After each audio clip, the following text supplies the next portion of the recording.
ایران کا اسرائیل پر سینکڑوں بیلسٹک میزائلوں سے حملہ،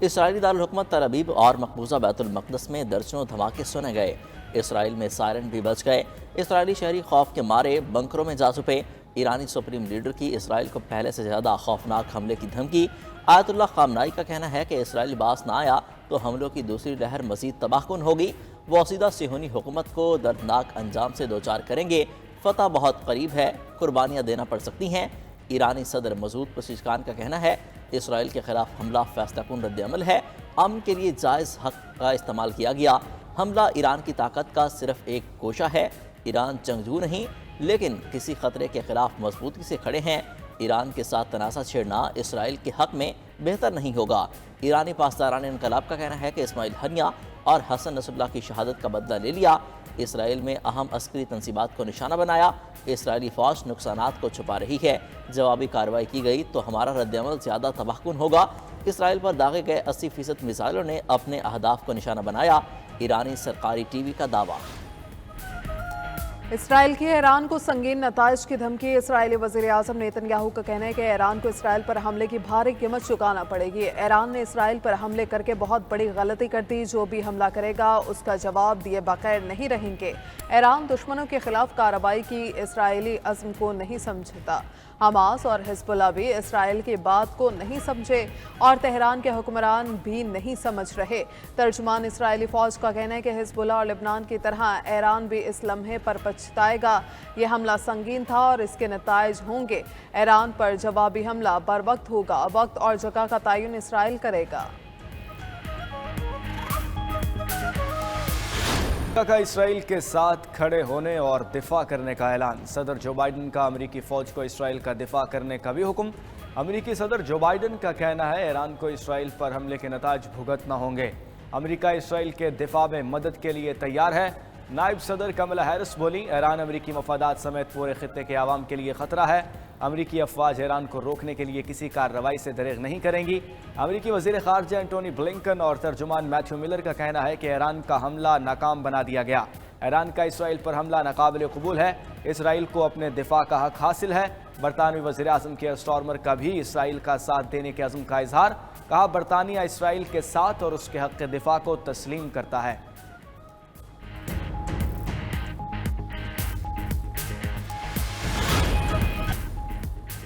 لگتا ہے آرٹیکل 63A کا فیصلہ تحریک عدم اعتماد کو غیر مؤثر بنانے کے لیے تھا، جب آئین میں لکھ دیا گیا نااہل رکن ڈی سیٹ ہوگا تو ڈی سیٹ ہی ہوگا، ایک طرف رائے دی گئی منحرف رکن ڈی سیٹ ہوگا، دوسری طرف کہا گیا کہ نااہلی کی مدت کا فیصلہ پارلیمنٹ کرے، یہ تو تضاد ہے۔ چیف جسٹس پاکستان جسٹس قاضی فائز عیسیٰ کے آرٹیکل 63A نظر ثانی اپیلوں پر سماعت کے دوران ریمارکس، کہا عدم اعتماد میں اگر ووٹ گنا ہی نہ جائے تو وزیر اعظم ہٹایا ہی نہیں جا سکتا، اگر ارکان کا ووٹ تک گنا ہی نہیں جا سکتا تو کیا کیا جائے گا؟ کیا آرٹیکل 63A سے متعلق فیصلہ آئین کے آرٹیکل 95 اور 136 کے برخلاف نہیں؟ چیف جسٹس کے سوال پر صدر سپریم کورٹ بار شہزاد شوکت نے کہا جی بالکل، یہ فیصلہ آرٹیکل 95 اور 136 کے برخلاف ہے، فیصلے میں کہا گیا انحراف کرپٹ پریکٹس جیسا ہے۔ چیف جسٹس نے ریمارکس دیے ہم کون ہوتے ہیں کسی کے ضمیر کا فیصلہ کرنے والے؟ دوران سماعت بانی پی ٹی آئی کے وکیل علی ظفر کی نظر ثانی اپیلوں کی مخالفت، وفاقی حکومت اور پیپلز پارٹی نے نظر ثانی اپیل کی حمایت کر دی۔